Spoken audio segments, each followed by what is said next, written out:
After being given the instructions to build a Mishkan last week, in this week's Parashat Titzaveh, we get more and more information about the purpose of this Mishkan. What's interesting is that what we would have imagined the ultimate purpose in terms of the offerings, the korbanot, there's relative silence. We're told very little regarding the offerings themselves. The main focus on this week's Parsha is really those people who are going to serve in the Mishkan, namely the Kohanim and Aaron the Kohen Gadol. The clothing which they're going to wear, which perhaps we could have imagined was something which was trivial, perhaps unimportant, we learn is actually quite important and is really the major focus of the message. Along the way, we also learn about how the Kohanim become the Kohanim. But again, the main focus over here really is on the clothing itself. Apparently, clothing is important. When we keep in mind going all the way back to the beginning of creation in Parashat, in the Garden of Eden, clothing wasn't important at all. The word for clothing in Hebrew, beged, indicates some kind of a rebellion, a begidah, something which is treacherous.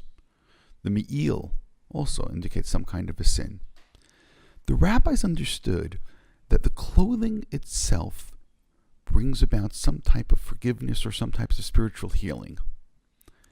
Which means before we even get to the next stage, before we even get to the stage of offerings or other things, rituals which are done, the very putting on of this clothing has significance. This is especially true of the Kohen Gadol, the clothing which is being worn by the high priest, in this case by Aaron himself. Aaron would walk around with the names of the tribes on his heart, on his chest. Some on the right side, some on the left side. I saw one of the commentaries, the Malbim, make an observation. Therefore, the Kohen Gadol needs to always remember the various tribes, even those who are on the right or even those who are on the left. I suspect that he wasn't using what we would call, political jargon from today, people on the right or people on the left, but that really is what he's implying. Kohen Gadol has to remember everybody. He has to pray for everyone. And that itself is a key point. Because some of the commentaries imagine that simply by wearing this clothing, there's some kind of a magic that takes place. Other commentaries say, no, it's not the magic that takes place simply by wearing the clothing. But again, in this example, wearing the clothing helps him remember the people who he represents. Which means ultimately, if there's a leader who doesn't remember his constituents, there's something which is profoundly wrong. And those constituents are sometimes on the right side and sometimes the left side. Sometimes you agree and sometimes perhaps you disagree. For a leader of the Jewish people, for a Kohen Gadol to serve in the temple, for him to create healing between God and the people, he needs to represent all the people.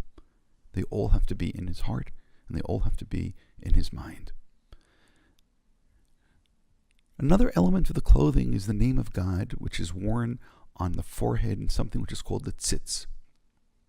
This, we're told as well, brings about some types of forgiveness.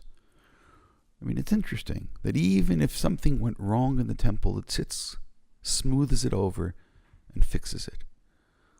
Which leads us to an understanding which I think is really quite important. The tzitz is there, and this is one of the first messages of the Mishkan, and this is something that if you don't pay attention, you're going to miss it in terms of the Yom Kippur itself, which is arguably the most important day of the year. There's an element where what's being fixed is that which is holy. Part of the simple text of the Chumash and understanding what the tzitz is that it fixes or comes about to heal the things which are holy. Which means the Mishkan itself is an incredible tool. The misuse of that tool is something which needs to be healed, something needs to be fixed. And that's how we understand it. It fixes that which was misused. Ultimately, for us, the greatest thing which could be misused is the human being itself, or the human being himself or herself. The human mind, the human heart, the human soul. These things are misused. That's really where we begin to need quote-unquote forgiveness or healing. Which means when you really think about it, what's holy? It's the human being who's holy. When human beings misuse their strengths, their power, their intellect, their souls. Something needs to be healed.